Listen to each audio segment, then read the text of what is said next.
Today's episode of the Mind Sculptors podcast is brought to you by TCG Player, your source for all your trading card game needs. Please consider using our link in the description for your next purchase, as it helps support the continued refinement of our show.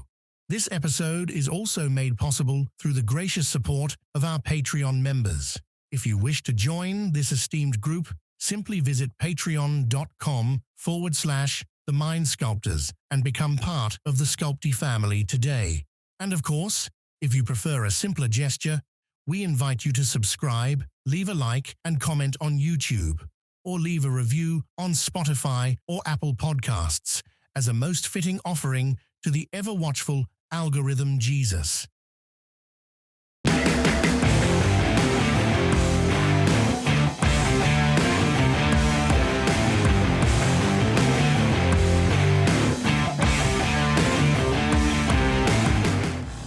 So, Cassidy and I have been watching through Pretty Little Liars together. Classic. I've never seen the show before. Yes. I remember the insanity that was that show. And remember all the theories about A or whatever. I didn't really know anything about it. Have you seen this show? So my ex from high school made me watch it. So that's the answer is yes. I have seen, but over a decade ago. Show, but over a decade ago at this point. So yeah. So there are a bunch of things about the show that are wild, but I gotta say, there's one part of the show that has made me giggle, just nonstop. Okay, and it's because there is a writer somewhere out there who wrote a line of dialogue who thinks they're just so fucking funny. Yeah. So one of the girls' parents are talking to another one of the parents. Yeah. About their divorce and how hard it was or whatever. Sure. And she was, talking about how she was she went somewhere private just so she could be alone and cry. And so she went to go see a movie. Yeah. And the other person goes, well, what did you go see? And she goes, Transformers 2. I didn't think there'd be a person there over the age of 12. And that killed me. Because I don't know if you know this about Transformers 2 or not. But it's rated PG-13. And so somewhere out there, I guarantee you in the writer's room, whoever wrote that line of dialogue thought they were the funniest fucker in the room. Yeah. They were like, you don't get it. It's a PG-13 film. That feels like some shit you and I would write. It feels you know what it feels like? It feels like a joke you would make. I would look at you kind of confused, and then you'd be like, no, because it's PG-13, get it? And then I would not want to laugh, but I would really start laughing. And I'd be like, all right, we're putting it in the script. It's pretty funny. And it's so funny to me because every time I'm watching the show now, it's that line of dialogue keeps ringing through my head, because to me, I'm like, that is such an indication of how seriously the people writing the show took it. Because they put that in the show, and they were like, nobody's gonna catch this. This is for the real ones. So is listening to us talk about Pretty Little Liars, I will say. Yeah. I do gotta say, the most wild thing about this show is that these girls are being terrorized by this omnipotent being, and their number one suspect for who it is the girl they blinded the summer before. They still haven't. We're still in season 2, so they still haven't revealed who it A is quite yet. I guess the first A, because I guess there's multiple of them or whatever throughout the show. And I every time something happens to them from this person, I look at Cassidy and I go, I swear to God, if A is just some random girl from their high school, I'm going to lose my mind, because there's no way that is humanly possible. Yeah. For just a random girl to do all this stuff. Yeah. It's insane. Some of the shit there's like they like plant evidence in like the police department, and they like hide multiple dead bodies. And it's just like some teenager can't just do that, guys.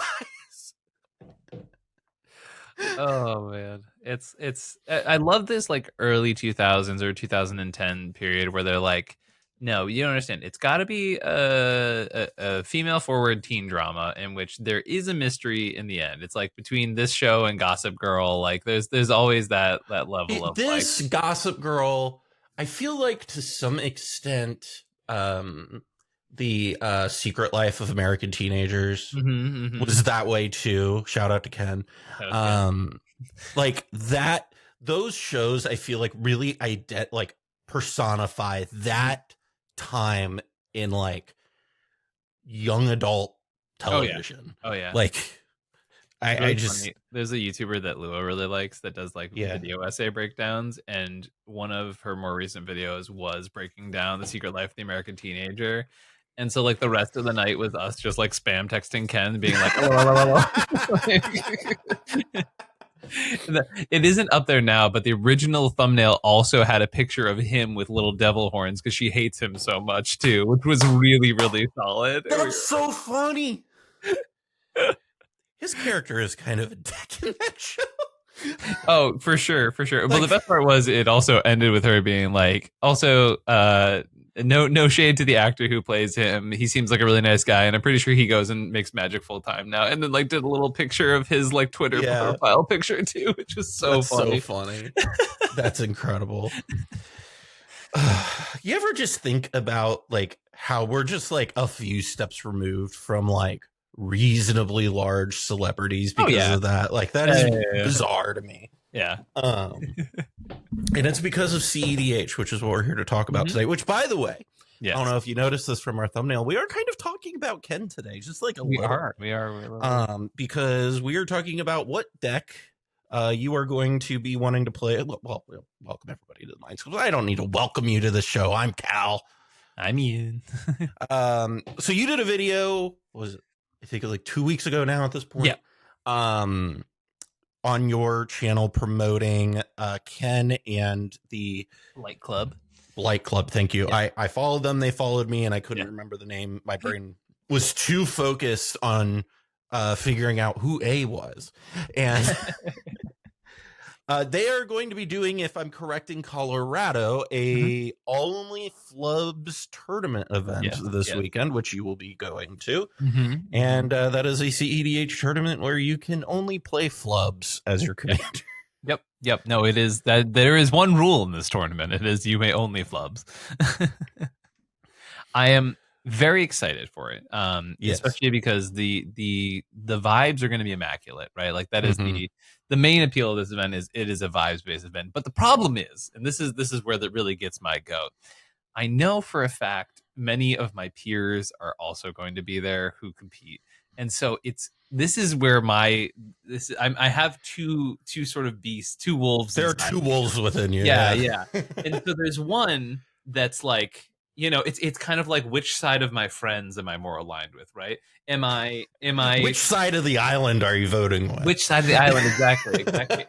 Is my alliance more in the show up with a Flub Storm deck that like focuses on Flubs and like enjoys the Flub part of the game and like stupids it, right?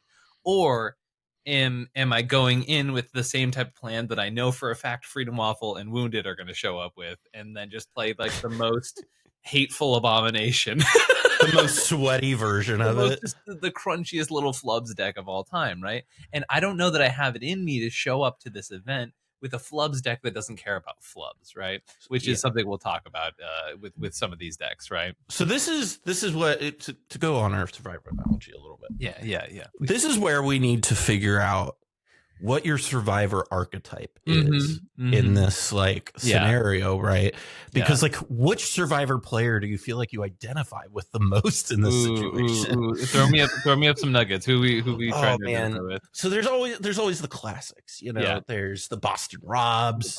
Yeah. There's the Cheries. Yeah. God, I'm like, there's Tony. You could be a Tony. That'd be great. Oh man, I don't know if I want to be a Tony. Look, I love Tony. Tony's a real piece of garbage in his first season. I'm not gonna lie. That's true. Listen, it's not. Oh shit, what's his name? Who was the other guy they had on the season Rob won? The other like returning player.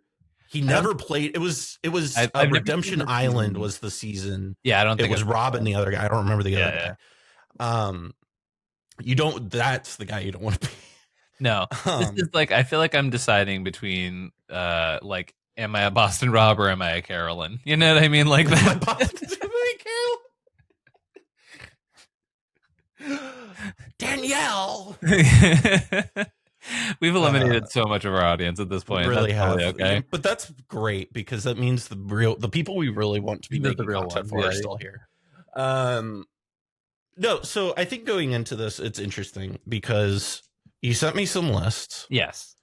And so let me lead with my front runner, right? Okay. What's our front runner here? My front runner is Dragonlord Flubs. Okay, that makes sense. It was the first one you sent me. Yes. And so let's look at Flubs, the Stormy Little Guy first, real quick. So traditionally, this is in Flubs, the Stormy Little Guy is not even a completed list right now, but like if you look, it's sort of just generically stormy cards, right? Like it's not leaning towards any one win condition in particular, right? It's just sort of giving into that idea that with Flubs, right? And we should probably read the commander, right? So Flubs is a Teamer Frog. It's a 0/5 for exactly Teamer. It says you can play an additional land on each of your turns, and whenever you play a land or cast a spell, draw a card. If you have no cards in hand, otherwise discard a card, right? So Flubs immediately kicks it off, but you need to be Hellbent, right? And when you're Hellbent, it's a great engine, right? So there are ways to sort of abuse that a little bit, right? If you have the backside of Bergie, or if you have Eruth, the Tormented Prophet, right? Like those are both pieces that allow you to basically start converting and sort of storm off without needing to just literally prey on every single card, being able to continue the storm, right? So that's traditionally how Flubs is played, right? A little bit of those things. You play Breach because it doesn't care if you play things out of the graveyard. And then you food chains a win condition with the commander. Used to be better with Dockside, right? Because you would do like Dockside Sabretooth stuff, right? But traditionally speaking, that's kind of the idea, is like you literally set up a Flubs and then you just start playing stuff in a row and just hope that your spells sort of cascade into one another, right? Okay. So I wanted a better storm payoff, right? Which is how I ended up with this Dragonlord Flubs list. And I sort of buried the lead there, but the idea is that my hope was that I could win with a few less cards and not having to just sort of continue blind storming, right? Like blind storming makes me very anxious. I feel like it's more likely to fizzle than it is to succeed. And if everybody's going to be playing these low interaction Flubs decks, which if you haven't watched my deck tech on Flubs that Ken did, like a lot of the people will be showing up with the too deep version of the deck, which plays like literally zero interaction, right? So that is a big part of it. Thinking about like this meta game of everyone showing up with these Flub decks. Most likely everyone's showing up with low interaction Flub decks. Like, right, that's kind of the idea, right? So this Dragonstorm Flubs, basically, if you get Storm of 2, you go get Niv and Niv, right? Which I'm sure you're highlighting on the screen right now. And basically creates a loop that as soon as you cast an instant or sorcery, you're able to draw through your entire deck by just pinging your opponents, drawing a card, pinging your opponents, drawing a card, et cetera, et cetera. And then if you add one more to that, that's where Terror of the Peaks comes in. And what's nice is normally people are playing Walking Ballista in the deck as an outlet for infinite, like squeeze or whatever, right? Whereas in this deck, you can just cast Squee over and over again with Terror of the Peaks in the battlefield, right? Which also adds to your Dragonstorm package, right? So the idea is that if you get Dragonstorm up to 4, you can set it up so that you go Niv, Terror of the Peaks, and then have the Reckless Barbarian come in. And then that's the last ETB to kick off the combo if you don't want to just cast another spell afterwards, etc. Right? So the package is pretty compact, right? The fact that you can sort of, as soon as you resolve Dragonstorm, 99% of the time, you're not just resolving Dragonstorm having not played any other spells that turn, right? It's pretty ridiculous to assume you get to 9 mana without casting other spells. So that's the idea, is you lock that in. And then the rest of the deck is very, and what I liked about this version is that it kept the Storm to a very red heavy plan, right? And so it feels like you're able to really focus on getting all the red stuff basically together and going to make that work. Yeah. It's interesting. Mm-hmm. I'm trying to find the words. Okay. Because these Flubs decks are just, they're works of art. They're piles of chaos for sure. Yeah, absolutely. Yeah.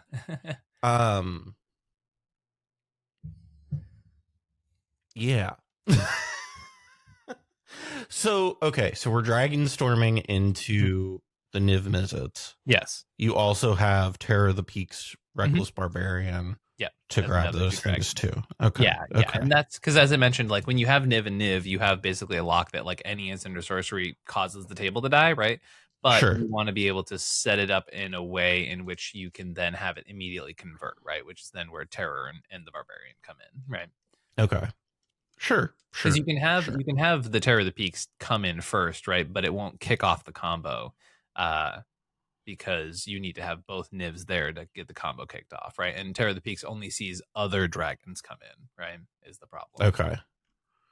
So Ral, what does Ral do in these? What is the purpose of Ral here? I think there's a lot of cost reducers in this deck, right? We have that. We have the Anarchomancer, and I have Ruby Medallion in here.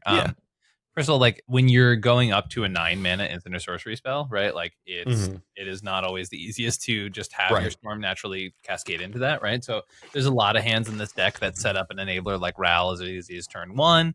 And then sometimes you just go, all right, cool. Now let's go like Desperate Ritual into Seething Song into Dragonstorm, right? Like sometimes it's that easy.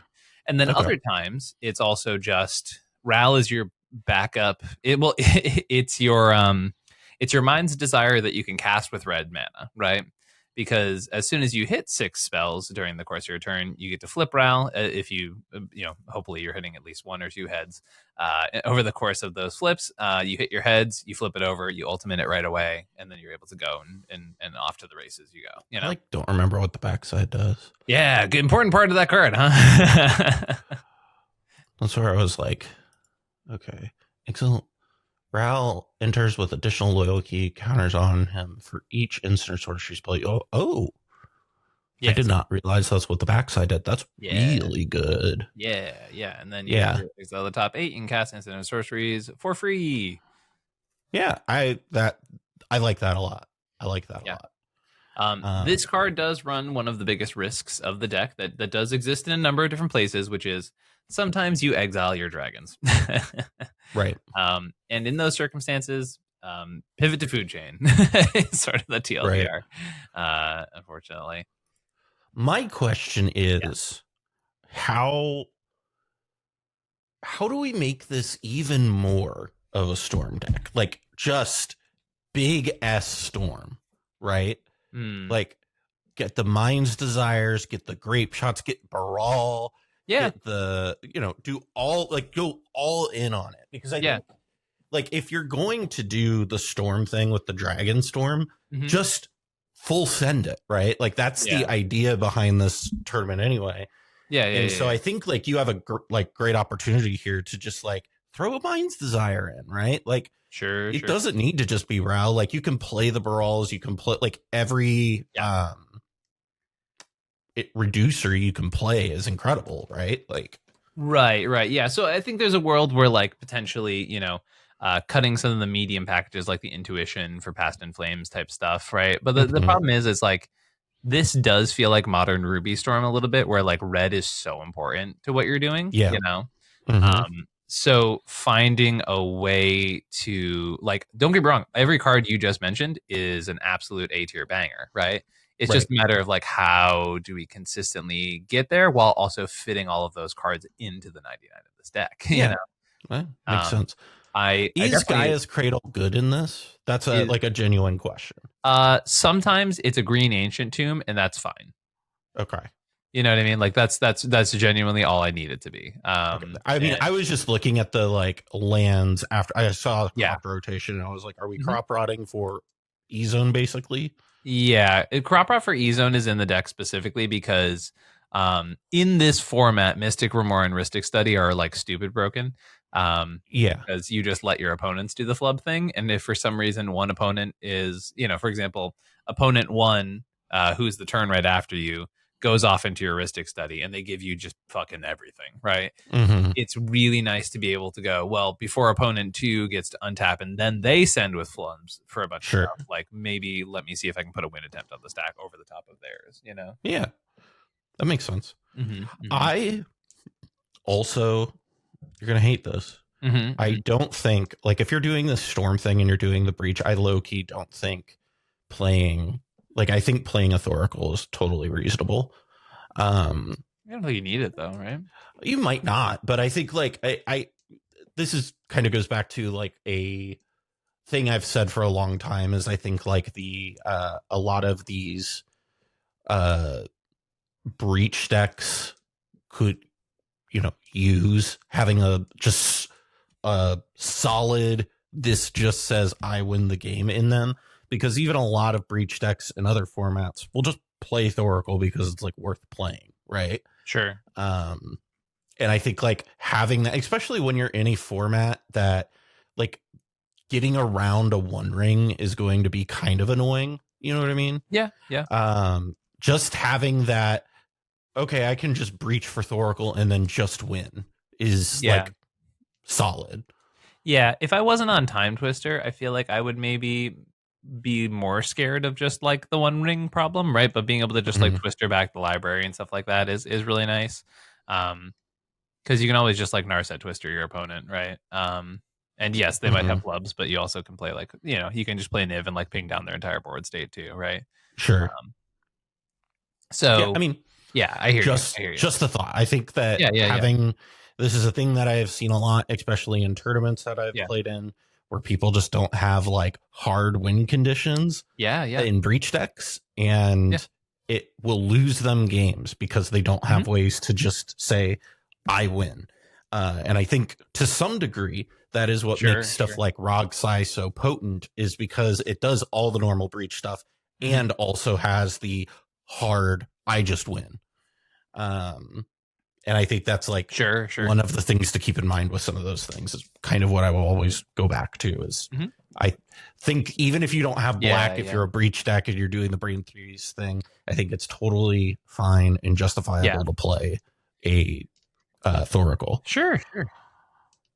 Yeah, and like it's funny enough, like all and I think this is why the other lists are playing Ballista is for that reason too, right? Yeah. But like in this deck, and the thing is, I'm not worried about these games ever going to time, realistically speaking, because more likely than not, a bunch of people are going to send a bunch of spells and flubs, and I can't imagine that these games turned into a grind fest, right? Yeah. So I can always just pass with Emergent Zone and Terror of the Peaks and the ability to just squee terror, damage my opponents to death. You know what I mean? Right. Yeah, that makes sense. So walk me through these other lists that we're talking about here too. So we talked about the Storm and Little Guy. We talked about Dragonlord Flubs. Talk to me a little bit. Yeah, the Storm and Little Guy is more one of those lists that I'm like, I don't really have any inspiration for it, right? It feels like if I was trying to make a generic Flubs list, it's kind of what it looks like.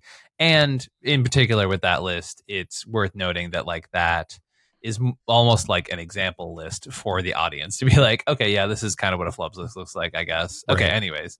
And then there's Infinite which is this is the other one that I worked on. This one I cooked at like 3 a.m. when I couldn't sleep one day. And it sort of does what the name describes. Strong. Yeah. This is my most boring list. Okay. But maybe the one that's most likely to win the whole event if I play it. Sure.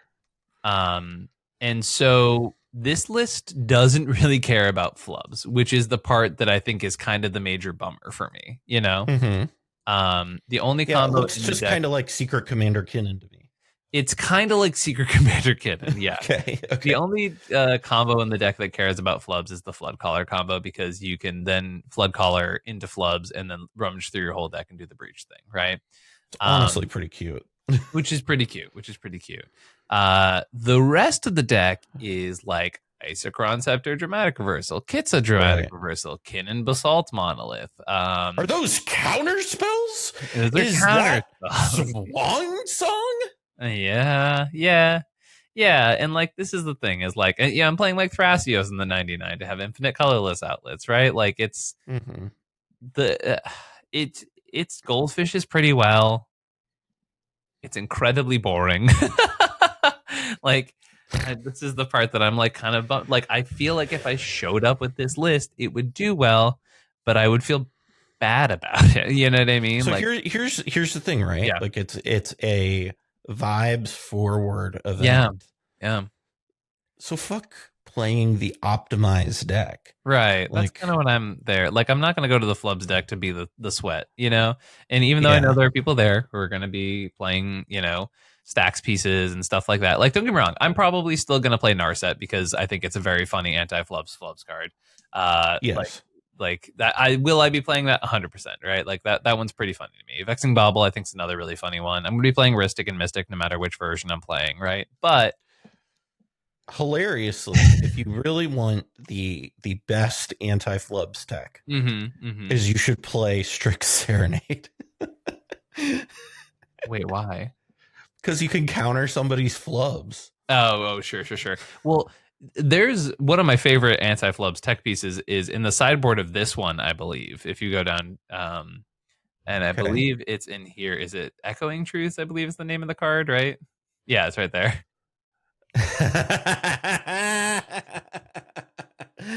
Oh, that's funny. Yeah. Return each non-land permanent sideboard card. Wow. Oh yeah, and each permanent that shares a name with it. So you get to go, cool. End step, I'm going to target every Flubs. That's really funny. I'm not gonna lie. It's a pretty good one. Like, here's the thing: is deep in my heart, like I want to be good at like being part of the vibes. Yeah. But I'm also kind of a stinker. Yeah, there's a part of me that like really wants to be a real shithead about it. You know what I mean? Like, I get it. There's a part of me that likes to be just a little bit of a yeah. You know what I mean? Like, just... No, I 100% feel you, right? Because like this is exactly my struggle, right? Like, there's a part of me that's like, you know, is it like if I show up and I win games with Dragonstorm, right? Like, I'm gonna walk out at the end of the day and be like, I brought something unique, even for a Flubs tournament. I cooked, things did well, etc. Right? Like, I fully sent it. I'm gonna feel good about that at the end of the day, right? In Flubs, I'm not gonna feel super fantastic about, but there's some stuff in between. I feel like that's like not fully shithead Kinnan Flubs, right? But something more in the middle, you know? I low-key think that like the Storm deck I was talking about earlier, maybe not on the Dragonstorm side of it. Maybe that's a Mind's Desire, and that maybe one's for optimizing. Like, yeah. Like, that is still a Storm deck, but is maybe more of a Ruby Storm deck, if that makes sense. Sure. And so I think like you can take advantage of some of those things. You can play the like honestly, like I think if you're gonna do it, we can really make the meme of like if we're trying to do like a fun deck. You and I both used to play Gift Storm back in the day, right? Like, no, I never played Gift Storm. Oh, you never played Gift Storm? No. I know everything about me says I probably played Gift Storm, but I've never. That is shocking to me that you did not play Gift Storm. It's very much my vibe, for sure. You give off Gift Storm vibes. If we really want to get in the spirit of a Storm deck, I think we need to get our minds in the Gift Storm mentality. Yeah, let's make one together. Let's do it. Like straight up, I love this. All right, so let's take the Dragonstorm shell, because I feel like that's my cleanest shell. I really do. I'm just gonna duplicate this one. Yeah, duplicate that one. Invite me as Dragonlord Flubs, but no dragon. Hold on, but actually Gifts Storm.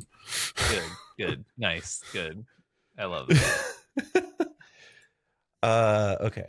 I had you as a co-author. how do I forget how to do that all of a sudden. Go back. Oh, that's right. Here. There you go. And then hit the enable authors to edit this deck part. Yeah. Okay. Comedian. Oh no, they're gonna know my name. Oh shit. It's your legal name. I didn't mean to dox you. It's me, comedian. It's me, comedian. Guys, okay. It's not a pun. It's actually just my name. Yeah. So here's the things we need to chop first, right? I'm gonna chop Ogre. I'm gonna chop Terror of the Peaks. Chop Niv Mizzet. I'm gonna chop Niv Mizzet. I'm gonna chop Dragonstorm. Okay. Mm-hmm. Now I will say one of the coolest parts about. Do you want to maybe share your screen since you're doing a lot of the active editing? Yes. Let's do that. Let's do that. Okay. Let me set that up. So that way I'm not the video audience is not lagging behind us. Okay. Boom. Okay. All right. So boom, baby. Cut some dragons. Okay. What's really cool about the Flubs plan, like if we actually dive into the Flubs part of the Storm plan, right, is that all of these cards, the Reckless Impulses, the Ren's Resolves, all of those, they are really, really solid because they're effectively just draw twos that don't get affected by Flubs in this scenario, right? Which is really, really thick. You actually see a lot of these in the Jace Vryn's Prodigy, or not the Jace, the Ral Monsoon Mage build. Mm-hmm. Are those actually draw threes? If you're hellbent, you exile to draw a card, right? Yeah. With Flubs, they are effectively draw threes. Yeah. And so that's why I kind of like these a lot. There's another one that for the life of me I can't remember. Here, let me just look up these. Let's see actually how many. Okay, so card type, we're looking at instant. Let's actually not even look at card type, but let's look at exile top library. See how many of Make these. Sure you put quotes around your query. I think we're good on that. I don't need to do that. Okay. Sort by mana value. Schwonk. And now we load it. All right. So yeah, not the Nilorm. All right. Don't want experimental synthesizer. No. March sucks. Wee. Habit of Carol Keep. It's just exiling the top card though, right? Yeah, I know. Yeah. You can put in the considering. I don't think Amp Raptor gets there, but it's funny. No, it's funny. Like, there's a certain enters battlefield, you get 2 energy. Then I guess exile top. It's close, honestly. Funny enough. Like, yeah. Okay.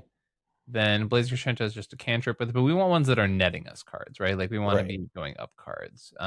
Nope. Stinky. Big stinker. Oh, expressive iteration isn't the worst. This is a murder right here. That's fair. That's fair. Yeah. That is committing suicide in the middle of the floor, right? Like it is just not it is not going to be good. I think it's, we got to keep a run through of like what's actually going to be helpful. Party Thrasher's close, right? But I don't think we have the inherent exile in the middle of it, right? Yeah. So like it's tough because we can't really guarantee it. Oh wait, there's also the Questing Druid thing. I didn't even think about Questing Druid, and also spell to cast later, right? Until your next. Yeah, and it also can just be a big bonker. Yeah, it is until the next end steps, not the end of the next. Until the end of your next turn, but like it's worth considering. I'll put that in the considering word. Rob the Archives is the one I was trying to think of. This is one where if we have like an extra mana dork lying around, this can actually be exile 4 cards, which is pretty. That sick. Actually is pretty decent. Yeah, love that. And then I think there's some. Is Unstable Amulet good? No. I guess it was anywhere. It's effectively just enters, deals 1 damage, and then you exit. Like it's not very good because you don't get the extra value you get from like a what's it called? What's his name? The gangster dude. Why am I blanking so hard on this? I have no idea what the fuck you're talking about. The gangster, Ob Nixilis. So here's why I potentially could like it, right? Is that we did cut our Terror of the Peaks, right? Which means we still need an outlet for like a squee, right? And Unstable Amulet is that because you're casting a spell from somewhere that is not your hand, right? So worst case scenario, this card comes in, it cantrips, right? Enters, get 2 energy, and then you pay 2 energy, tap, exile top card of your library. You may play it until you exile another card with this card, right? So it basically replaces itself, but also is an infinite mana outlet. You can also say that like Walking Ballista does the same thing with the deck, which is a good consideration. So I think let's sideboard this one at the very least. I don't think I want to be. Well, you find the prisoners is kind of funny because like everyone else, their decks will be doing what your deck is doing. Right. Very true. But you're only getting one card. I don't think it's good enough. Yeah, no, I don't think it's quite good either. Enough.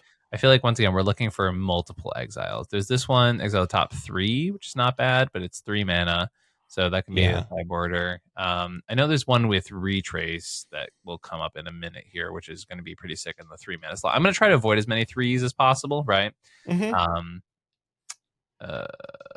Nope, ignoring that.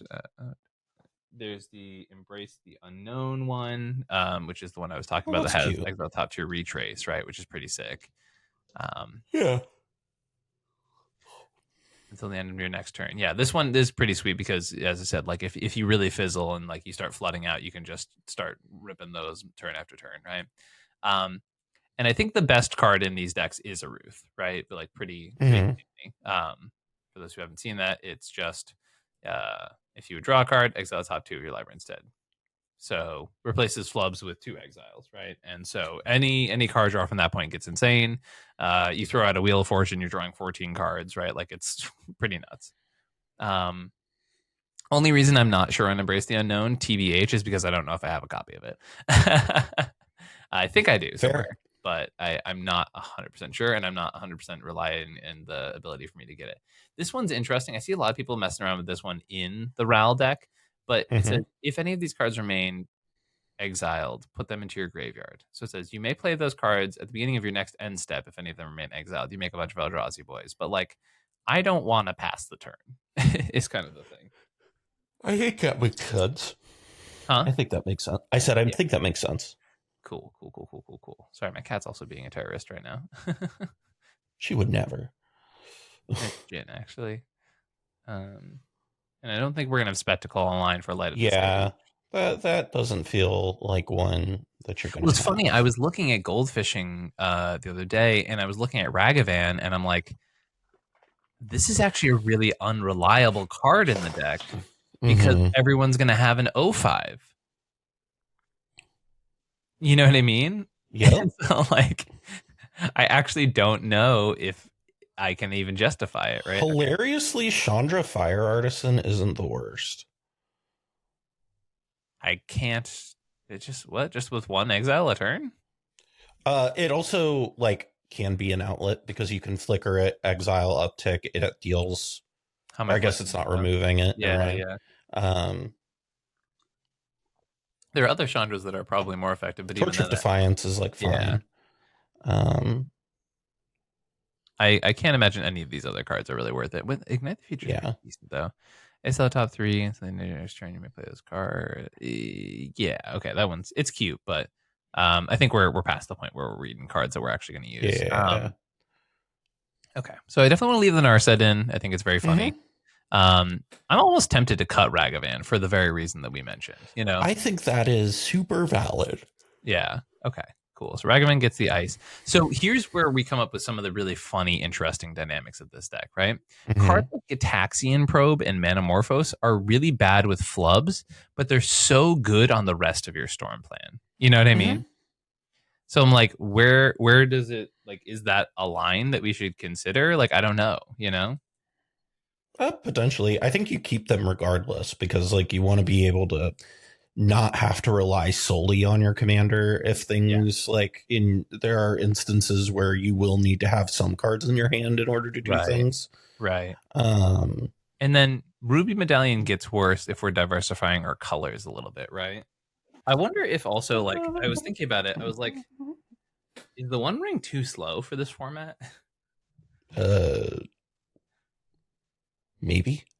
Right? Like, if I get done turn 1 or 2, it's pretty good. But, like, it's not like the games are getting grindy. They're probably going to be done before the One Ring's relevant. You know what I mean? So that's kind of an interesting thought. We'll put it in the sideboard now. That's also my thought on Sylvan Library, weirdly enough. But I think there's very little downside of just like ripping 8 every turn, you know? Yeah, that's fine. Yeah. You can turn 1 it pretty easily. Sure.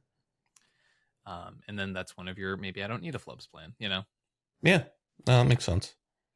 So I think if we cut Ruby Medallion, is Baral the next best one? I think Baral is the next best one. Yeah. For sure. Any others? Well, there's Goblin, the other Goblin, not in Archomancer, the other one, the blue-red one. Electromancer, Goblin Electromancer. Yeah. Let's do another one of those little searches, right?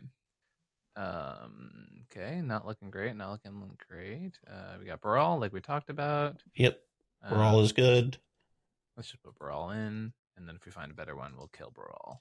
Yep. Goblin Electromancer is one to think about. Yeah, there was also a part of me that wants to just make it like Secret Commander Joyra, right? And just have like, all of those effects. That would be very funny.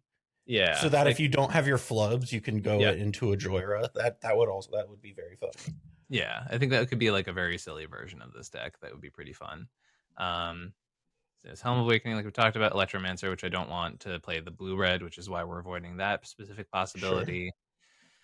Sure. There's the Ruby Medallion, which we already have in the main deck, which we're moving to the sideboard. The Storm Chaser Mentor, which is the same thing. Yeah, it looks like that's where we're running into stuff. It's the end of our reducers for sure. Okay, interesting. All right, so we have Baral, we have Ral now, and we have, what's our last reducer? Oh, and the Anarchomancer, right? Mm-hmm. Okay, cool. All right, now, and this is where I keep running into problems with this archetype. Is like I feel like by playing into the third color, it makes the deck less consistent. You know what I mean? Mm-hmm. But I guess our green is really just a splash at this point, to be honest. Mm-hmm. It's there just for like the birds, for the Tinderwall, to Worldly Tutor Iruth to the top of our deck, and that's really about it. So yeah, okay. My hot take is that Goblin Electromancer is probably better than Anarchomancer here. But I could be wrong. Let's look. Just yeah. So just like looking at the 29 instances of sorceries, right? Right. And now, how many things get hit by an Archomancer that are not those? So 1, 2, 3, 4. 4. Okay. And in the creatures, 5, 6, 7, 8, 9, 10, 11. Yeah, like 11-ish. Okay. And then how many instances of sorceries get hit by Electromancer that don't get hit by that? So 1, 2, 3. 4, 5. 5. Yeah, an Archomancer is looking like it's better. Fair enough. Yeah, but it's a good question to ask, right? Like it's always good to challenge those things and make sure that they're validating their own existence. Yeah. Right. Like, okay, cool. All right, now, yeah, I mean, yeah, you sort of threw out this Ruby Storm idea. Was there any other ads that we're looking at, not just detractions, right? So I think, because also right now we don't have a win con. Right. Yeah. Well, I think Grape Shot is a great option. Oh, you know what? Hit me. This could be a really good. Pardon me. Yeah. Well, I was gonna say this could be a really good Aetherflux Reservoir deck. I was thinking about Reservoir for sure. Reservoir works because it's an infinite squee outlet. It's also just a air quotes traditional storm outlet, right? Mm-hmm. So it does work in that aspect. Aetherflux. So that part does work for it for sure. Is there any downside to potentially doing that? Somebody playing like a flare or something like that. Like a redirect spell. But like, yeah. If they're doing that, they're being sweaty. and shame on them. Yeah, that is kind of the vibe of this tournament for sure. Yeah. Okay. Yeah. Okay. I can get behind it. So we have Snap here. We don't have Eternal Witness, do we? No. Okay. It's probably worth playing. Should we play the Snappy Wit loop? Yeah. Probably. Like we're already on Snap. We're already on Cradle. Might as well just play Eternal Witness. Yeah, makes sense. Let's just add another win con in here. It's a free include, right? Yeah, like, yeah. It feels pretty free. I agree. Okay. And then if we don't have Reservoir, do we want to add Grape Shot? I just don't imagine Grape Shot is actually that good. I think the thing with Grape Shot isn't so much about it like being the thing that wins. It's more of the thing that gets you closer to winning, if that makes sense. No. No, I don't understand. That's to be clear. Oh, yeah. It's not going to be the win. It is going to be one of the things that helps you get from point A to point B, if that makes sense. Sure. Like it will get you to a point where, especially like if you have a breach sort of thing out, where you can cast it once, ping, ping, ping, ping, ping. Yeah. Cast it again, ping, ping, ping, ping, ping. It can get rid of things on the board that might be bothering you. So if somebody else is playing their own Narset, it gets rid of that. Yeah. Maybe it's not worth it, but who knows? Who's to say? Who's to say? Great with Storm Killing in that aspect, right? I can get behind the idea of a Grape Shot. I guess it is just a backup plan. Worst case scenario, it's like killing something that's disrupting us, I guess, is potentially true. So let's we'll give it a shot. Pun intended. And like I said, I don't think that it is, the best, but I think it's something. Sure. If you really want to be cheeky, you could play Chatterstorm. I don't know what that does for us. Right? Not a lot. It's really more of a thing that just like turns on a Gaia's Cradle really big. Yeah. Which is like cool. Don't get me wrong, but I feel like we want our the problem with this deck is always going to be all of our stuff has the burden of needing to do stuff, right? We cannot afford to do nothing with this deck. It just doesn't work,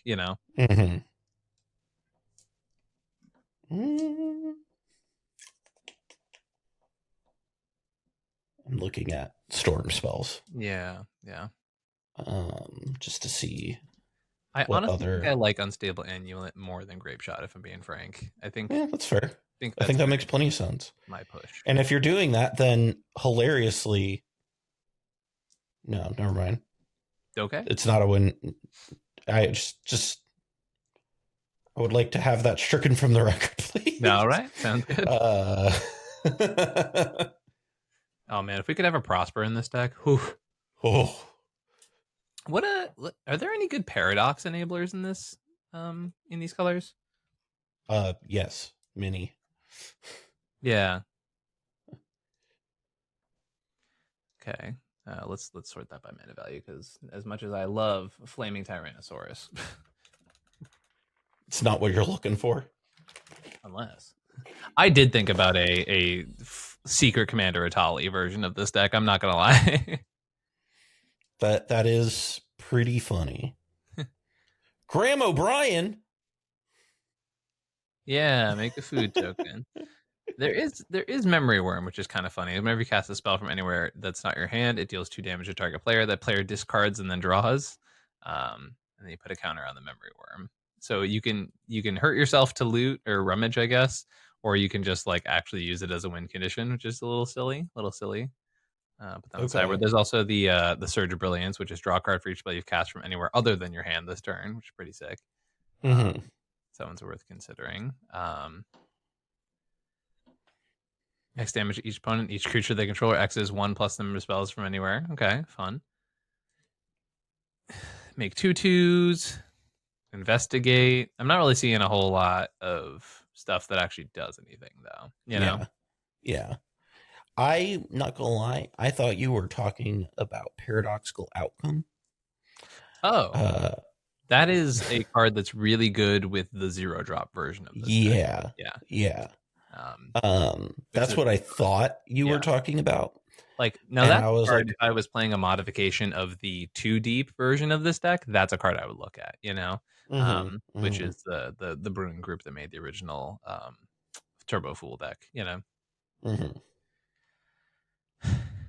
I feel like we haven't changed a whole ton as far as like the consistency of the deck, right? And like that's the thing yeah. I'm concerned about. I You know? wonder if you can just play a lot of these things alongside of, like, if you go back to the Dragon one, right? Yeah. Like, I think even if this isn't what we land on, Sure. I think one of the things you can take away from this, like, immediately one of the good like swaps is like the One Ring for Aetherflux Reservoir, right? Like that is Sure. a pretty easy upgrade in that one, I feel like.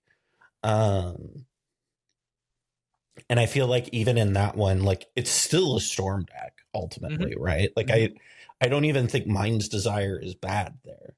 Like Yeah, I hear you. I hear you on that. Yeah, for sure. It gives us more options. There's also, which is the funny version, like there's also a completely different version of this deck that's just High Tide Flubs, right? Which is a whole other oh thing. my god, High Tide Flubs. Woof. Yeah. That's I'm not gonna lie, I haven't thought about High Tide in A very long time. Yeah, many moons. Yeah. Many moons. Yeah. That checks. I get it. I feel like about once a year, you and I will one of us will bring up High Tide to the other one, and we'll just be like, that is an option. Yes. Listen, you have access to Frantic Search, you have access to Snap, you have access to Cloud of Fairies, you can even put in Time Spiral. Like, come on. Yeah. And you got green, so you can get your lands easier. Yeah, true. I don't know. You're really selling me on it. Spellseeker, Merchant Scroll, all go grab your High Tide. Come on. So good. Value. And then it gives redundancy for your Candelabra of Thanos. Boom. GG's. The deck's build itself. I mean, the more I talk about it, I'm not gonna lie, the more fun it sounds like. I'm not gonna lie. Yeah. I mean, it doesn't sound like it's the worst.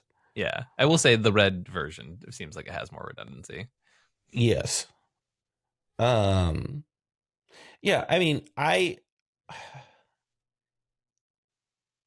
trying to think about like the like dragon version of this, because I'm just like looking at it and I'm like, I think like a good swap immediately, like I know I already said this, but like the One Ring into Aetherflux Reservoir gives you another like storm sort of outlet for it.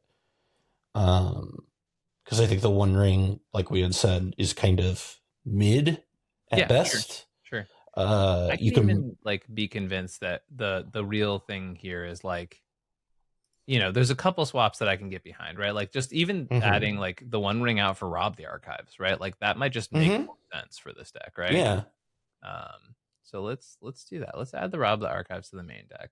Okay, so I swapped in, threw in Rob the Archives. The One Ring's out. I put Stormkill Artist in. Did I? No, I didn't. What is the 101st card? What's happening? Or did it not move the One Ring? That's why it did not move the One Ring. I think Stormkill Artist. You know what I think is a really good swap for Stormkill Artist? Hit me. Is probably Ragavan. Yeah, honestly.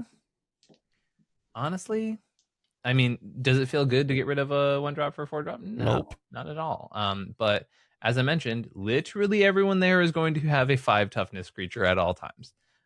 There are going to be a number of players playing Earthcraft, as that is a popular option in this deck, right? For the 0-drop build specifically. But yeah, we don't need to do that. Also, do I have a backup win condition if we lose Terror of the Peaks? Oh yeah, just straight up doing this, right? Yeah, right. Got it. Yeah. Forgot about that part. So this is an interesting combo because I think some people might be afraid of decking oneself. The nice part about Niv, it says any target, so you can just shoot your own Niv if you're worried about drawing too many cards, which is really nice. Yeah. Fun facts about Nivs.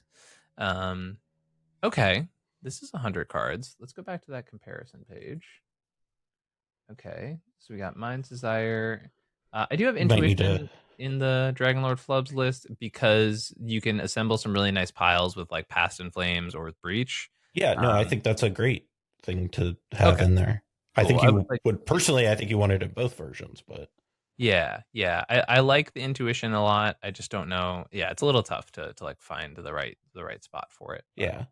Um, let's do the Baral count here too as well. So compared to there's a lot. Actually, there's just a lot of red cards in this version. Yeah, we're not gonna ever surpass Ruby Medallion. You could make an argument that you maybe go down like a Rob the Archives or a Ren's Resolve or something and play Baral just so that you like have the like critical mass of cost reducers. 3 plus Bergie plus Stormkiln. Yeah. You know, so like I think we're okay. I agree. I hear you. I'm just throwing shit at the wall and seeing what sticks. You know what I mean? For sure. And I think so legitimately the biggest concern I have for this version of the deck is the same concern I have for any version of this deck that goes into the Flubs game plan, which is going to be there's going to be at least one person who shows up to this tournament and who's playing like either a Rule of Law or like the burn effects or like stuff like Arcane Laboratory. right like or like an Eidolon of the Great Revel, right? Like there's going to be people who are playing effects like that just say no, you may not, you know, or Damping Sphere, right? And I just don't know that I have enough answers for those people, right? Like I don't know that I can actually handle what they're throwing down, you know. Is my biggest concern, you know. Sure.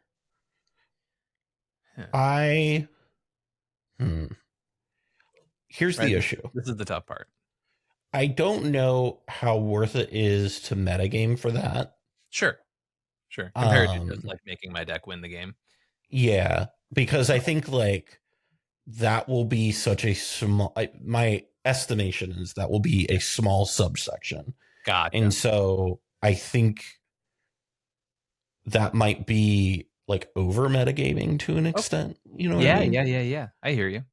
So my plan for that too is just like probably just stick a fucking Niv or a Niv, right? Like or just play one of my big dragons, right? And just beat those people down, right? Yeah. Like if somebody sticks one of those, you just hang out with Heuristic Study, right? Like yeah. Just hang out with Heuristic Study, get one of your big bombs, and then you just go, okay, fuck you. Like honestly, super valid. And now that I have Stormkiln, it's gonna be even easier to like get the mana fixing that I need, right? To make that happen. Yeah. Which is kind of cool. I like that. Yeah, I think Stormkiln Artist really like helps a lot. Really works with this deck a lot. Yeah, and so like my original concept for this build was like, wow, I mean, first of all, we have a local here named Dracomancer who's like a friend and someone who like he's the one who played Ojutai and Zurgo. And who's like done pretty well with it at a bunch of like larger events, right? Like so actually doing pretty consistent results with it overall. So we talk about Dragonstorm maybe once a week, and or at least once every time I see him, realistically. And so I wanted to make a Dragonstorm deck for a long time, and this felt like a very appropriate time to like send into that type of win condition, right? Yeah, and I mean we're going back to Tark here. Yeah, like, what a better time to go all Dragonstorm, baby. No, I completely agree. The only other thing is finding the Dragonstorm's not always the easiest, right? Which is why we're playing stuff like Solve. It's really just like Solve. Intuition is good. So originally Mystical Tutor. Yeah, Mystical Tutor, right? One of the things I was originally on was actually Mizzix's Mastery, right? Which I still think is good. I agree. I don't disagree with you whatsoever. Yeah, I just where would we find a spot for that is my question, you know? Yeah, I don't know that. Scroll back up to your like I'm wondering if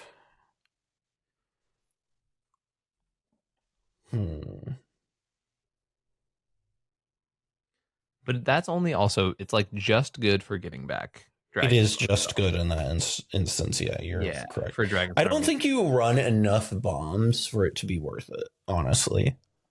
Okay, I can get behind that mentality. I think if you like, if you're not a black deck that has the Entomb part about that, because I think that's the real like nice part about that spell, right? Is you're able to just like slap it in your graveyard and go, all right, let's go, bitches. Yeah. I think without that ability, or slap other stuff in your graveyard, I should say. Without that ability, I think it's like significantly worse. Sure. That's kind of no, I hear you. I'm just trying to think of like feasible ways to get access to my Dragonstorm, right? And I don't think there's any red search for an instant or sorcery. Actually, let's look this up. Actually, I mean, there's gamble, right? That's the other way, I guess. So we're looking for search library in these colors for instant, or I guess it's a sorcery, right? It is sorcery. We do have personal tutor, which I don't think I hate necessarily, right? Like it gets the job done. It's just it's blue, which is tough, you know. Right. There's the invasion of Arcavios, which is pretty bad, but kind of funny. That's hilarious. Oh, there's the invent side of invert invent. Yeah, that's fair. You do have to invest 6 mana to look for that, so that's pretty rough. Not very good. Not great. Not big deal. Personal tutor, which is already in my sideboard. Let's see what else. Spellseeker, sure. Spellseeker is just, I mean, you can always just like Spellseeker to go get, you know. Yeah. I honestly think you probably want to be on personal tutor, honestly. You really think so? Yeah. Yeah. I think that might just be better than like worldly tutor. Okay. I can kind of get behind that. So Worldly Tutor always gets us Eruth, right? Which is like the secret commander of the deck, right? Sure. So if you commit to the Flubs plan, Eruth does that. But I will say that is 6 mana to get that plan online, right? Well, I mean 9 mana to get fucking Dragonstorm online, so I guess that's nothing. But that's super fair, right? Like Worldly Tutor really just gets Eruth or like Sticker Goblin, and that's it. Occasionally Birdie. Because you're never using Worldly Tutor to get like Terror of the Peaks or Niv. Yeah, of course not. Of course. So like to me, I almost wonder if just personal tutor does more or sees more cards, because like personal tutor can get you Twister. I mean, it's also limited, but I almost feel like you benefit from the cards that it gets you more potentially. Is maybe personal tutor better than solve? It might be, actually, because obviously like doesn't put the card in hand, but solve only has 1 reducer in the deck in Ral, so it's almost always 3 mana, right? It might just be personal tutor, and then you have like a zillion ways to just like cast or play a land, right? And it's in hand. So I think like the top deck tutors, I don't think are the worst. I don't think so either. Yeah, because they're not work with the game. Fantastic. Like I'm never feeling great about it, but yeah, I agree.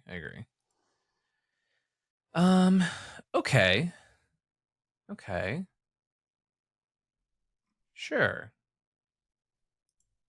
And then there's also like that whole unexplored space of like all the cards that trigger when you discard cards, but I don't think that's necessarily what we're trying to do here. All right.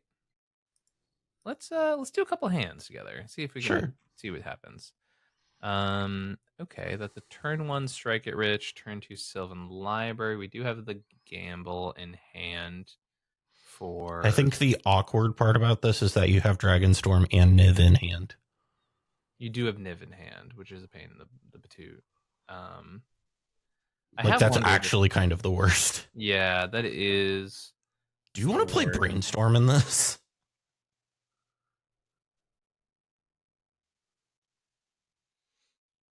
I don't not want to play Brainstorm in this. Yeah.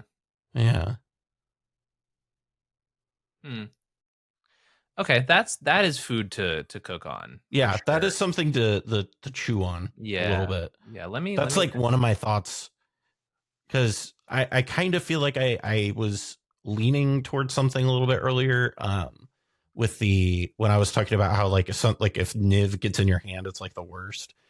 Like I stone too, which is kind of interesting because like that doesn't fizzle your storm. You know what I mean? Yeah. Because you can play the Brainstone, just have it cantrip, and then if you need to brainstorm, right. This is one of the few times where Brainstone is going to be better than Brainstorm. Funny enough. Welcome to 2025. We have evolved. Yeah, literally. And then there's also just Scroll Rack too, right? Which is kind of cute. Scroll Rack's another option there as well. The other thing I was thinking of, Cal, check me if I'm wrong here. Mm-hmm. Bergie plus, or no, actually, Reality Chip plus Sensei's Divining Top gets real fucky with this deck, right? Like, I'm pretty sure that's. You know what I'm talking about? Like with a Bergie or another cost reducer, right? Like, I'm not crazy here. That's like actually kind of wild, right? Because unless I'm mistaken, let's actually play this out. I'm gonna have the card deck be at 101 for a second, right? But just so I can, because as I'm going through, I'm like, this is a thing, right? Like just Sensei's lines, because playtesting, right? If I go get Reality Chip, right? Yeah. And then I have Sensei's. Oh, we already have Sensei's in hand. Lovely. Right. Okay. So Flubs. Okay. Flubs with a Reality Chip on it, right? Sure. Go to the top card of my library. Of course, it's not showing up because why just would put it onto the battlefield. Yeah. Okay. Boom. And then if you have a Bergie, right? Sure. And then obviously, if this was a line I was building around, I would probably also put the Helm of Awakening in there too, right? So you have this, right? So technically speaking, every time you play it off the top, you're netting red, right? But you have flubs here, right? So you play Sensei's off the top, right? You discard a card. You draw a card, put Sensei's on top, right? You play Sensei's off the top. You discard a card. Draw a card, put Sensei's on top, right? So you rummage through your whole deck, basically. Which is kind of cute. Is this something? Basically, is the question here, right? Is how are you converting that? I guess is my question. Oh, you rummage till you hit breach, right? Sure. Okay. Yeah, that makes sense. Yeah, which is like 90% of the combos in this deck end up with like you rummage till you hit breach, and then you just breach and win the game. I think my thought there is that if you're doing that, you're probably on a different build. Okay, yeah, the non-Dragonstorm build. Yeah. I agree there. I think there's something to that, right? But I do think that like maybe that's the Joyra build. Funny enough, potentially Secret Commander Joyra Flubs with. Oh my god! Wait, Ian. Let me cook. Okay, Secret Commander Joyra Flubs, because you can play Bergie, you can play Helm of Awakening, you can play the other top, the Artifact Reducer, you can play the Crystal Skull. Do you want to know what's hilarious here? Yeah. What's up? Is Brawl and Ral both cantrip off of Joyra as well? It's pretty cool. That squeak that just happened was beautifully timed. It's pretty cool. Okay, so there's now a fourth build that we are potentially considering. Oh my god. With a lot of redundancy in that one. Actually, if we count the High Tide, it's a fifth build. Man, there's so many different Flubs builds out there. I still think Dragonstorm is my front runner, but I do agree like with that. We've come up with two potentially very spicy lines. We haven't even mentioned the fact that like the Cloudstone stuff is like probably realistically some of the best things you can be doing with these commanders, right? Like 2 kobolds and a Cloudstone just wins the game, right? Or like a kobold and Ragavan, or not Ragavan, Rograk, right? Like this really does just sound like the like fantasy version of like a coach talking in a football game. Yeah, just 2 kobolds and a Cloudstone. Yeah, 2 kobolds and a Cloudstone. Okay, so that's that's all at least in the hypothetical zone now. But let's focus back on Dragonstorm because if we're gonna do one thing today, it's going to be lock in at least how like if we're gonna lock in a Dragonstorm list, it's gonna be this list. You know what I mean? Yeah. I think hit me. I do think you want to be on Brainstorm or Brainstorm. Like, I do think this deck just needs a way. It doesn't need to be both. It just needs an way to put Niv back into your deck. For sure, I hear you. Okay. Which one is the question? Brainstorm does fizzle your combo, so I unironically think it's Rainstone. Like, if you're if you play that over like Vexing Bauble. I love Vexing Bauble so much in this deck, though. Do you know how many other Flubs decks are going to be like playing their little fucking rocks and shit, and you're just gonna be like, nope, nope, nope, nope, nope, nope, nope. You know, like. Listen, I played Lavinia. I understand, but is that the spirit of what this deck in this game in this event is? Axe pieces. I get 2. God damn it! I'm just saying. I hear you. Vexing Bauble. Well, Vexing Bauble also, and here's where I actually really like Vexing Bauble. Right, is Vexing Bauble allows, because sometimes when you fizzle with the deck, you'll draw a card that doesn't allow you to push the next turn, right? And then you can pop it and draw. You can pop it and draw, right? Exactly. You can do the same thing with Brainstone, right? Like, yes. Shut up. Okay. Fair enough. Yeah, fair. Like, I don't got anything on you. Yeah, no, you're right. All right. Anyways, back to gold fishing. All right, that's nothing. 6, 7. That's also nothing. I guess it's like a turn 1. No, turn 1 Sylvan Library and Orcish Lumberjack. Are you kidding me? Yeah. Bonk, bucka, bonk, bucka, bucka, bucka, go get a forest, grab a taiga, right? Sure. Rar taiga. Wait. 1.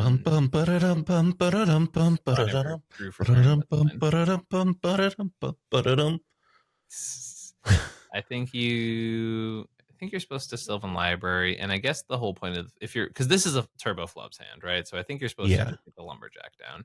Correct. Okay, yes. Cool. Hundo P. Ooh. And then we're taking 8 off the Sylvan. Yeah. Ooh, Ristic. That changes everything. It tends to do that, doesn't it? It tends to just show up and be like, "Sup, bitches." Yeah. All right. Yeah. Okay. So now we're a cop. We tutor up a tropical island, play Ristic, and pass. Right. Hopefully we live is sort of the disclaimer there, right? But like, you know, we live. We're a cop. Okay. So if we live, we win the game immediately as soon as it gets back to our turn. Because you're gonna draw 10 billion cards. I've assumed we've drawn 40 cards. I assume we have drawn our deck at this point. And seeing as I can see a clear 9 mana for Dragonstorm in there, plus Dragonstorm, we've won the game. All right, great. That was actually kind of a guess, like joke 20. All right, let's mull this one away. Okay, no lander. We can sometimes keep those, but not this one. Second 7. The Tinderwall stayed in exactly the same position. I know. Okay, the Tinderwall did not move. Cal, am I coping? Should I just cut Crop Rod E-Zone? Yeah. Let's not pretend. Let's not fucking pretend who we are. You know what I mean? Like that's for cops. You know, like that's not what we're doing in this deck. And look at that. You now have 2 whole slots for cards that you wanted to play. Shaboing. Okay. We do need red stuff though. Okay, so let's see. Red producing lands. We can do Grove of the Burn Willows. That one works. Do I have a copy of that card? I think I do. Oh, that's so funny. What? Grove of the Burn Willows. Yeah. Oh, we actually want a blue-red land. So instead, let's shout out to 2016 Tron. Yeah, right. Training center. Boom. Oh, wrong screen. Yoink. Okay, great. All right, so that's 26 lands, and then we have a spot in the main deck for. We have a spot. Nary a crop rotation. Is this a vexing bauble? The return of the Mac? You motherfucker.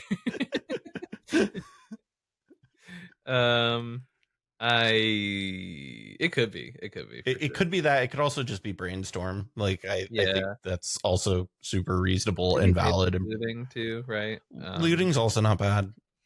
Not bad. I will also say I am less attracted to Gaia's Cradle now in general. I think Gaia's Cradle is a trap. Are we cutting Cradle? I think we're cutting Cradle. Are in this fucking deck. Absolutely. Green is a concept to this list. Who are we fucking with? Like, I've actually, now that you mention it, there's been a lot of goldfishes with this deck that have ended with me being like, oh man, I drew the Cradle. It actually doesn't do anything.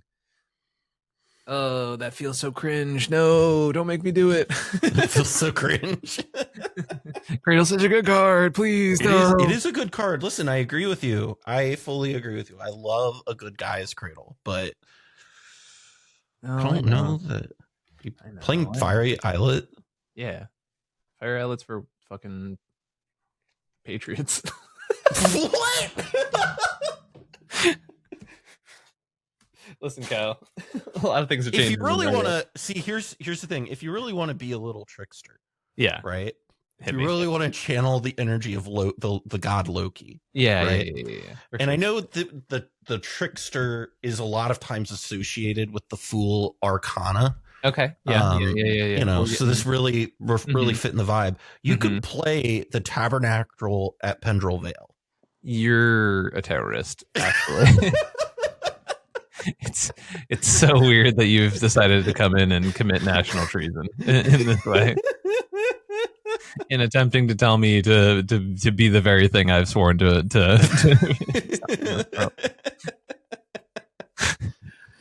That's funny. I think 6 it might be okay. Also, Eternal Witness, because you're still like on Snap, is probably okay too. Honestly, I think it's a UIT. Will we just cut Cradle, Goober? Oh, yeah, you did.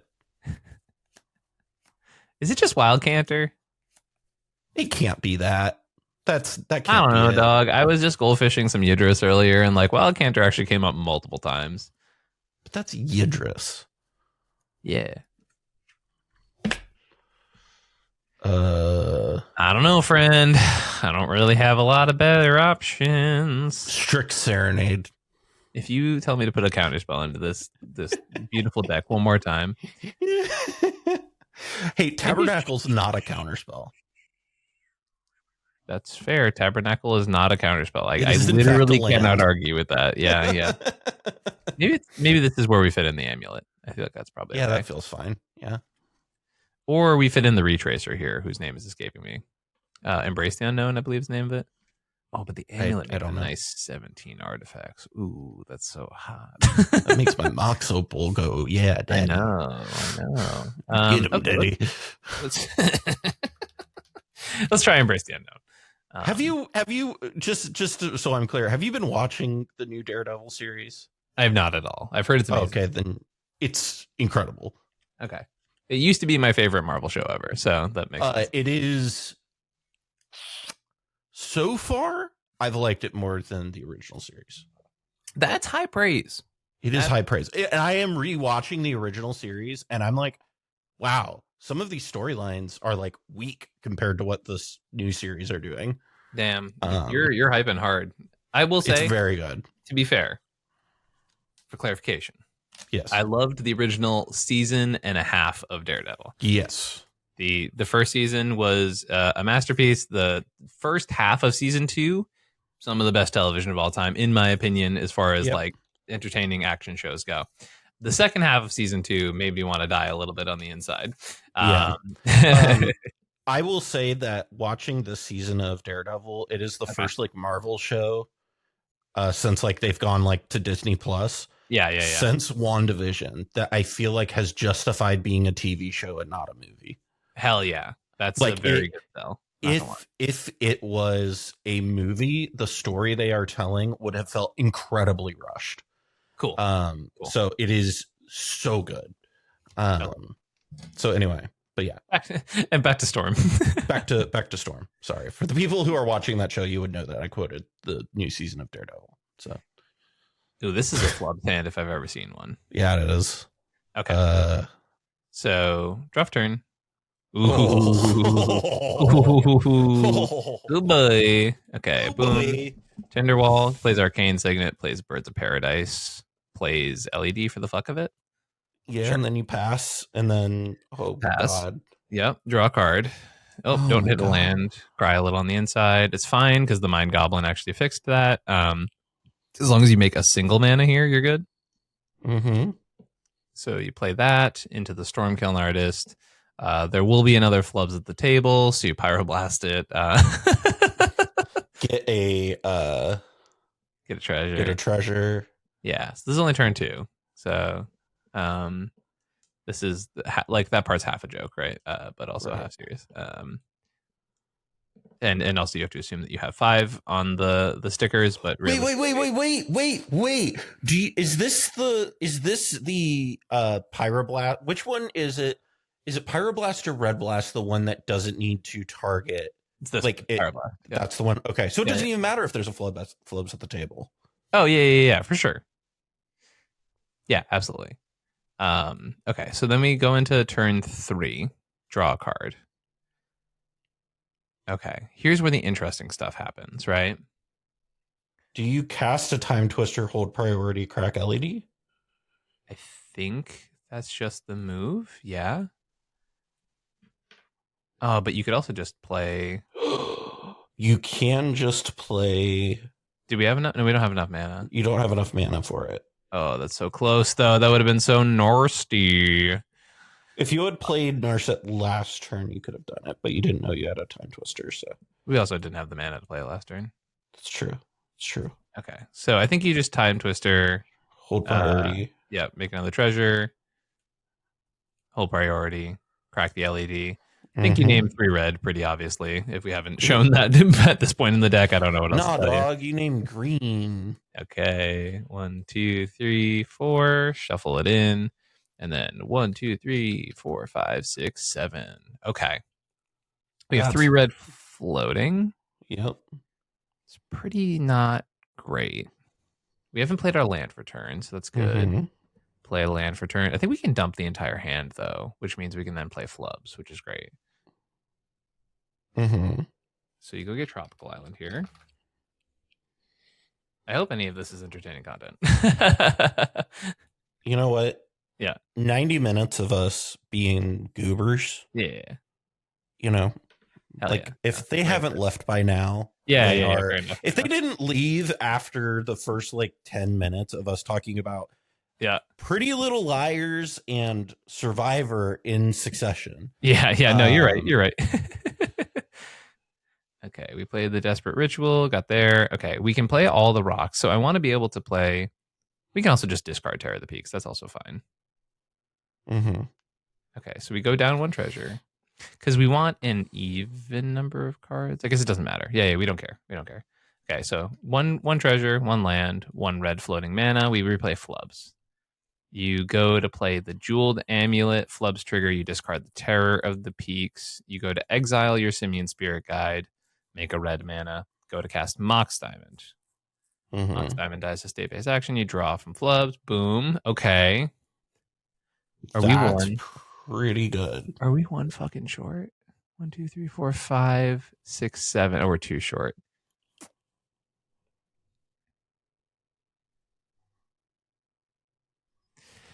You ever fly so close to the sun? In the arms of the angels. You ever just see God and then he says, I'd rather you didn't.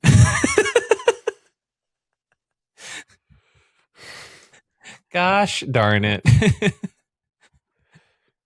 Ian, if you don't take his name in vain, that's not going to make him undo the way that turn went. Oh, fuck me. That's awful. All right, so we charge the Jeweled Amulet. Piece of shit. And this is the awkward part, right? Because now we're going to go into next turn, right?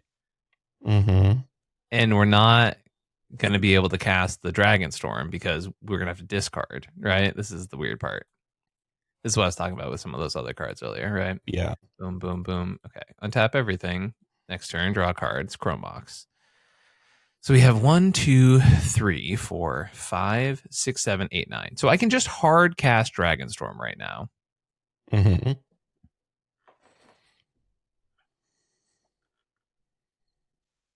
And get Niv.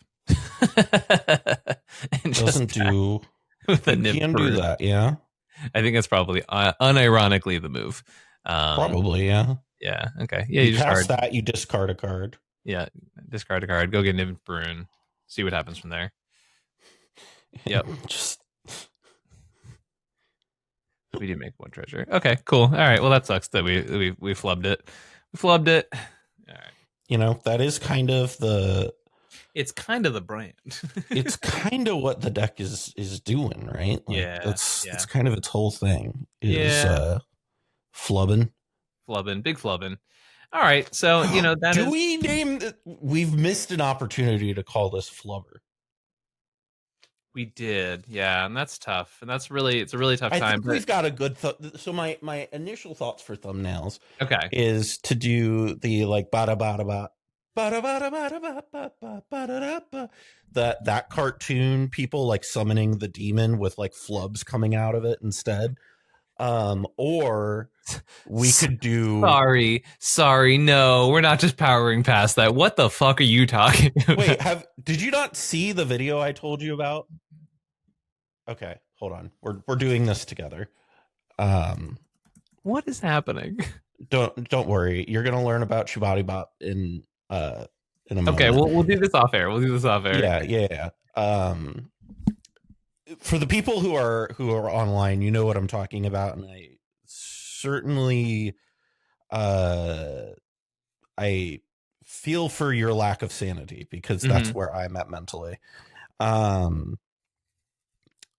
Anyhow, Ian. Yes. If people would like coaching from you. Yeah, if you wanna dive this psychotic rabbit hole that if you want to go deep. Yeah, if you want to go too deep, and you were interested in brewing any of the decks, especially I'm going to be offering a sale pretty soon for Tarkir Dragonstorm Commanders if you're interested in brewing those with yours truly. So that'd be a fun time. Yeah, if you're interested in that, find me at comedianmtg@gmail.com or any of the places in my link tree that Cal is so generous to link below. Yes. Yeah, if anyone's curious about that, hit me up. I'll give you rates, all that kind of stuff. And keep an eye out for that sale. I'll probably post it all over my socials and in my my Discord. Yeah. Check it out. Hell yeah. If you want to support us here on the Mind Sculptors, you can go to patreon.com/the Mind Sculptors and help us out over there. With that being said, I'm Cal. I'm Ian. Stay sculpty, everybody. Bye. Bye.